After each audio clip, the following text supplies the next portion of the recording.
Sneha steel and furniture centre Salgare. आमच्याकडे steel भांडी, संसार उपयोगी साहित्य, sofa set, furniture, cooler, dining table, आटा चक्की व इतर साहित्यांचे एकमेव ठिकाण एक, व्हरायटी अनेक। आता शुभ मुहूर्ताची सुरुवात सलगरेतील स्नेहा स्टील मधील खरेदीनेच। वाजवी दर, सजवा फर्निचरने तुमचे घर। सर्व साहित्यावर बजाज फायनान्सची खास सोय उपलब्ध। स्टील भांड्यांना 5 वर्षे गॅरंटी, तर फर्निचर साहित्यास किडवाळीपासून लाईफ टाइम वॉरंटी। खात्रीशीर खरेदीसाठी मिरज पूर्व भागातील एकमेव ठिकाण Sneha steel and furniture centre Salgare. आमचा पत्ता रवींद्र वस्त्रनिकेतन शेजारी सलगरे। संपर्क 90 96 25 91 38। प्रत्येक बातमीतील घटनेच्या वास्तविकतेची तुलना थेट पाहत रहा चांगली अपडेट। ट्रॅक्टर खाली चिरडून कामगाराचा मृत्यू, स्वप्नपूर्तीचा मॅनेजर सुपरवायझरसह चालकावर गुन्हा दाखल।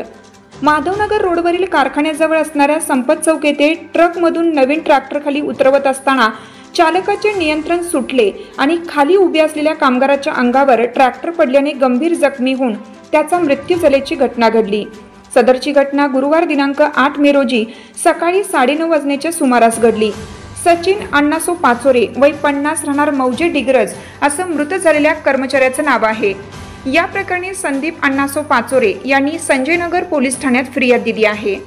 त्यांच्या फिर्यादीवरून स्वप्नपूर्ती मोटर्सचे मॅनेजर सुरेश संभाजी कदम राहणार लक्ष्मी मंदिर जवळ, सुपरवायझर नितीन उर्फ हरिबापू हत्तीकर राहणार सांगली आणि चालक शंकर गणपती माळी वय 55 राहणार कुरुंदवाड या तिघांवर गुन्हा दाखल केला आहे। याबाबत अधिक माहिती अशी की मृत सचिन पाचोरे हे माधवनगर रोडवरील स्वप्नपूर्ती मोटर्समध्ये काम करत होते। गुरुवारी सकाळी 9:30 वाजण्याच्या सुमारास पाचोरे हे शोरूमसाठी आलेले नवीन ट्रॅक्टर ट्रकमधून उतरवण्याचं काम करत होते। पाचोरे हे ट्रकच्या खाली थांबले असताना चालक शंकर माळी यांनी ट्रॅक्टर चालू करून रॅम्पवरून खाली आणत असताना त्यांचे ट्रकवरील नियंत्रण सुटले। त्यानंतर सदरचा ट्रॅक्टर थेट सचिन पाचोरे यांच्या अंगावर पडला। यात त्यांच्या डोक्याला गंभीर दुखापत झाल्याने त्यांचा मृत्यू झाला।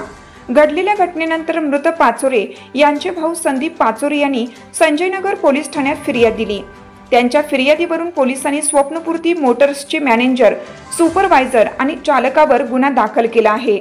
सुरक्षेच्या बाबतीत साहित्य पुरवले नाही, त्यामुळे पाचोरे यांचा मृत्यू झाल्याचा आरोप कुटुंबियांनी केला आहे।